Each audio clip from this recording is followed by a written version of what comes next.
Assalomu alaykum. Bugun sizlar bilan o'rtoqlashmoqchi bo'lgan mavzuyim bu o'sha gormonal buzilishi davosi bormi, yo'qmi yoki saratonni davosi bormi, yo'qmi degan savollar bilan ko'pincha o'sha xalqimiz tomonidan ko'p savollar tug'iladi. Shulardan bittasi o'sha gormonal buzilishlar haqida ozgina to'xtalib o'taman. Chunki bu gormonal buzilishlar nima uchun yoshlik davrida ham kuzatilyapti hozir, o'rta yoshda ham, o'sha yoshga katta holatda ham bu jarayonlarni buzilishi va bularni davosi juda ham uzoqlashib ketishi, ya'ni uzoq davomida davolash kerakligi aynan ko'zda tutiladi. Chunki masalan yoshlik davrida bizda anchagina chanqoqlik bilimga bazalarimiz juda kuchli holatda, ya'ni bizani yurak, qon tomir, jigarimiz, ichaklar faoliyati va shu gormonal fonimiz boshqaradigan o'sha qalqonsimon bez faoliyatlari hammalar yaxshi faoliyati, yaxshi ishga qo'yilgan, izga qo'yilgan bo'ladi va bizda o'shanga yarasha energiya bo'ladi va nima deydi, bizning hayollarimizda stresslar juda kam bo'ladi. Buni bir o'ylab ko'rishlaringiz mumkin. Chunki yoshlik davrida siz o'ylaydigan g'am tashvish shu chiroyli kiyinishdir, balkim o'sha ayol nuqtai nazaridan aytyapman, yoki chiroyli yurish yoki ozginagina moddiy mablag'da yetishmovchilik bo'lishi mumkin, lekin u juda katta talafot emas. Yosh bilasizlar, уже oila, ro'zg'or, bola tashvish, oiladagi insonlarga o'rganish, unda уже biz stresslarni olib boshlaymiz. Va yosh yanada o'tgan sari qanaqadir muammolarga duch kelamiz, kasallik, oilaviy kimnidir yo'qotish, mana shunaqa muammolar. Ya'ni bular nima uchun? Mana shu jarayonlarda biz organizmimizga qanchalik darajada stressga beruvchanlik davri ko'p bo'lsagina, keyinchalik biz asta-sekinlik bilan kasallikni orttira boshlaymiz. Va bu kasallikni orttirgan sarimiz bizning organizmimizda o'sha gormonal faoliyatimiz izdan chiqa boshlaydi.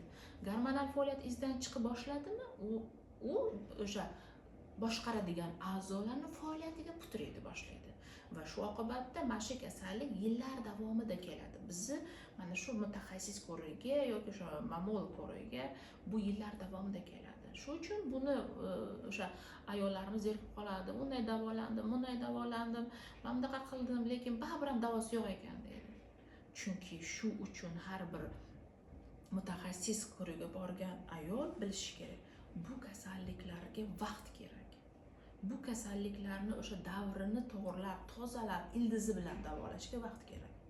Biz berishimiz mumkin. Mana 4 ta gormonni iching, mana bunday qilasiz, 2 oydan keyin yaxshisiz. Bizda og'riq kamaydi, bezovtalik yo'q, biz yaxshi bo'ldik. Yo'q. Bu xato hisoblanadi.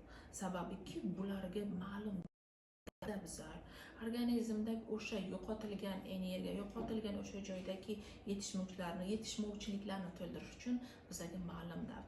Siz to'g'ri kerakli o'sha ratsion to'g'rilab berdik, siz yeyapsiz o'sha narsani. O'sha kerakli masalan mikroelement deymiz, ya'ni bizning mayda hujayrachalarimiz och bo'ladi.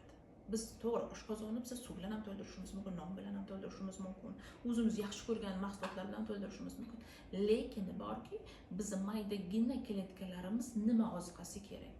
Mana o'sha davrga, o'sha oziqani olish uchun bizga vaqt kerak. Bu esa sabrlar bilan birgalikda o'sha davolanish uchun asta-sekinlik yo'lga qo'yish davrini bu taqozo etadi. Ya'ni o'sha ma'lum vaqtni oladi. Va shu uchun men aytmoqchi bo'lganim, nima uchun men ko'p ma'lumotlarni beryapman YouTube'da, o'sha kanallarimda ko'p roliklarni beryapman.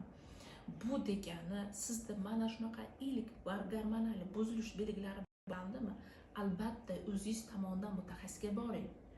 Va o'sha ko'rinib, mana shu yoki bo'lmasa meni qaysidir videolarimda aytib o'tilgan suv miqdorini qo'ying, ichki kelishni yaxshilang, uyquni yaxshilang, mana bu holatlarni yoki stresslar holatlar bo'ladigan holatlardan o'sha vaziyatni toping. Ba'zida aytib o'tganman, psixolog topib maslahatlashishingiz ham mumkin, chunki har bitta narsada 4 ta 5 ta dori bilan davolab bo'lmaydi. Bular esa ancha davrni oladi. Shu uchun ilk davrda davolash kerak deganimni maqsadi mana shu narsa.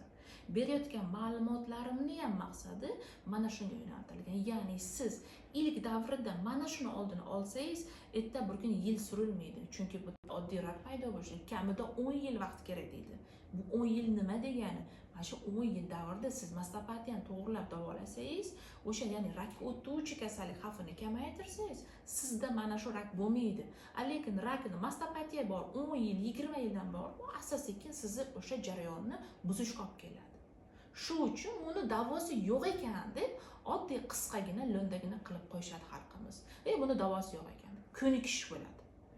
Mana shu berayotgan ma'lumotim har bir kasallikka salgina har tomonlama qarash kerak. Biz tochka qaraymiz, mutaxassisga bordik, tamom, lechesini oldik, tuzalmadi yoki tuzaldik. Bitta anaqadan qaralmaydi bu narsaga. Ya'ni uni har taraflama, siz oilangizda qanaqa vaziyat, sizni o'zingiz kunlik stressingiz qanaqa, sizni suvingiz qanaqa, sizni masalan kunlik muloqot qilayotgan odamlaringiz qanaqa, pozitivnimi, depressivmi, har bitta narsaga e'tibor qilinadi. Shu uchun bu kasallikni davosi yo'q deb oxirida zerikkancha, qisqa lo'nda qilib aytib qo'yiladi. Bermoqchi bo'lgan ma'lumotlarim shulardan iborat edi. Shularni e'tiborga olishlaringizni men so'rab qolgan bo'lardim.